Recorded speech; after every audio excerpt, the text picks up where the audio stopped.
Iran को लेकर जहां एक तरफ इजराइल के प्रधानमंत्री बेंजामिन नेतन्याहू ये ऐलान कर चुके हैं कि ईरान को परमाणु बम बनाने नहीं दिया जाएगा, तो वहीं दूसरी तरफ ईरान से ऐसी खबरें आ रही हैं जिन्होंने इजराइल और अमेरिका की नींद उड़ाने का काम किया है। वजह यह है कि ईरान किसी के डर से घुटने नहीं टेकने वाला है।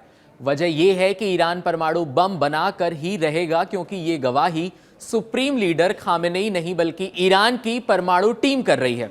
बड़ी खबर ईरान से यह है कि ईरान की परमाणु साइट पर काम शुरू हो चुका है और दुनिया को बहुत जल्द ईरान चमका सकता है और चौंका भी सकता है। अमेरिका और इजराइल के लिए वाकई ये संकट बहुत गंभीर है और इसे समझना जरूरी है, क्योंकि ईरान की तालेगान 2 परमाणु साइट पर जो गतिविधि दिखाई दे रही है वो सीधे तौर पर पश्चिम एशिया में सबसे बड़ा सैन्य टकराव भड़का सकती है। नई सैटेलाइट तस्वीरों ने इस खतरे को और बढ़ा दिया है। तेहरान के पास पारचीन मिलिट्री कॉम्प्लेक्स में मौजूद तालेगान 2 वही जगह है जहां 2000 के शुरुआत में ईरान के गुप्त अमाद प्लान के तहत परमाणु बम के लिए हाई एक्सप्लोजिव टेस्ट होते थे। हालांकि इजराइल ने अक्टूबर 2024 में इस साइट पर एयर स्ट्राइक कर इसे करीब करीब तबाह कर दिया था, लेकिन अब सिर्फ 1 साल बाद मई 2025 से यहां तेजी से नया निर्माण कार्य शुरू हो गया है। नवंबर 2025 की सैटेलाइट तस्वीरों में इस साइट पर एक बहुत बड़ा ढांचा देखा गया है, लगभग 36 मीटर लंबा और 12 मीटर चौड़ा। यह आकार बिल्कुल वैसा लगता है जैसा परमाणु बम के अंदरूनी विस्फोटों को टेस्ट करने के लिए इस्तेमाल होने वाले हाई एक्सप्लोजिव कंटेनमेंट वेसल का होता है। इसके अंदर एक बड़ा धमाका किया जाता है, लेकिन बाहर कोई विकिरण या राख नहीं निकलती। यही वजह है कि विशेषज्ञों को शक है कि ईरान अपने परमाणु हथियार कार्यक्रम को बेहद खामोशी से फिर से जिंदा कर रहा है। इजरायली आरोपों से उलट ईरान का दावा हमेशा एक जैसा है कि उसका परमाणु कार्यक्रम बिजली उत्पादन और मेडिकल रिसर्च के लिए है, ना कि परमाणु बम बनाने से। उसके धर्म में हराम माना जाता है, लेकिन हकीकत यह है कि ईरान 90% तक यूरेनियम को एनरिच कर चुका है, जो विश्व मानकों के हिसाब से हथियार स्तर का स्तर माना जाता है। यानी बम बनाने से वो सिर्फ एक कदम दूर है। वहीं IAEA लगातार शिकायत कर रहा है कि ईरान पूरी साइटों की जांच की इजाजत नहीं दे रहा है। इससे शक और गहराता जा रहा है। दूसरी तरफ इजराइल के प्रधानमंत्री नेतन्याहू कई बार साफ कर चुके हैं कि वो किसी भी कीमत पर ईरान को परमाणु हथियार हासिल नहीं करने देंगे। पिछले 2 साल में इजराइल ने ईरान को परमाणु साइटों, मिसाइल फैसिलिटीज और यहां तक कि उसके वैज्ञानिकों को भी निशाना बनाया है। आपको याद होगा कि इजराइल ने 13 जून 2025 को लगभग 2000 जेट्स के साथ ईरान के परमाणु और सैन्य ठिकानों पर हमला किया था। इस हमले में कम से कम 6 परमाणु वैज्ञानिक मारे गए थे। तो वहीं कुछ रिपोर्ट्स में यह दावा है कि कुल 14 वैज्ञानिक और इंजीनियर मारे गए हैं। इजराइल ने उस दौरान न सिर्फ ईरान के परमाणु ठिकानों को निशाना बनाया, बल्कि जानबूझकर उन वैज्ञानिकों को भी हिट किया है जो ईरान के परमाणु कार्यक्रम में अहम भूमिका निभा रहे हैं। इतना ही नहीं, बची कुची कसर अमेरिका ने भी पूरी कर दी थी। अमेरिका ने 21 जून 2025 को 7 B-2 स्टील्थ बॉम्बर के जरिए ईरान के 3 परमाणु ठिकानों को निशाना बनाया। अमेरिका ने इस अभियान को ऑपरेशन मिडनाइट हैमर का नाम दिया। B-2 बॉम्बर ने फोर्डो, नतांज और इफ्शान पर बंकर बस्टर बम गिराकर तहलका मचा दिया। ईरान की ये परमाणु साइटें जमीन के अंदर बेहद सुरक्षित रूप से बनी हुई हैं, या यूं कह लीजिए कि पहाड़ के अंदर छुपी हुई हैं। इनकी संरचनाओं के साथ बनाई गई हैं और इनको उड़ा पाना बहुत मुश्किल है। नतांज और इस्फाहान में न्यूक्लियर एनरिचमेंट होता है और अमेरिका की एक सबमरीन ने इन 2 ठिकानों पर टॉमहॉक क्रूज मिसाइलें भी दागी थी।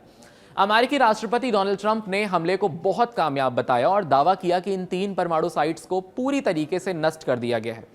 तो वहीं पेंटागन के अनुसार इस हमले से ईरान के परमाणु प्रोग्राम को बड़ा झटका लगा। लेकिन दूसरी तरफ संयुक्त राष्ट्र की परमाणु निगरानी संस्था यानी IAEA ने कहा है कि धमाकों के बावजूद वहां से कोई रेडियो धर्मी रिसाव नोटिस नहीं किया गया है। यहीं से एक बार फिर शक गहराया गया है कि इतने बड़े हमले के बावजूद ईरान के परमाणु साइटों का बाल भी बांका नहीं हुआ।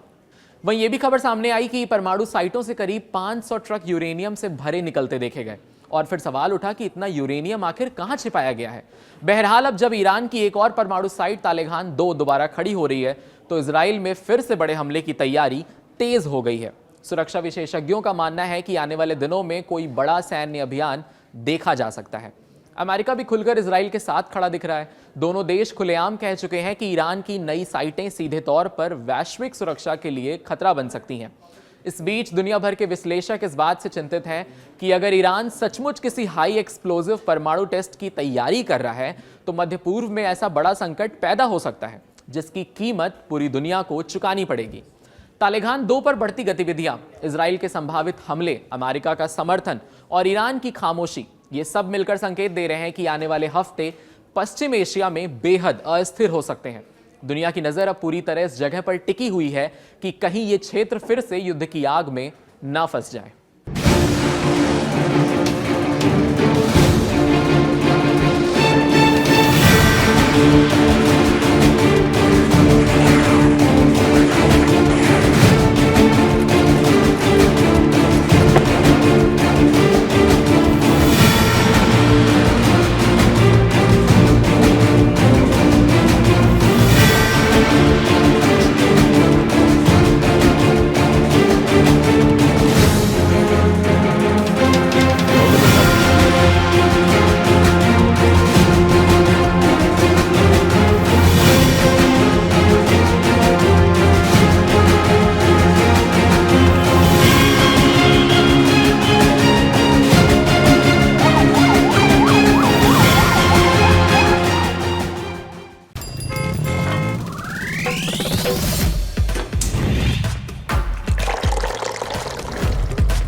ये कड़क है।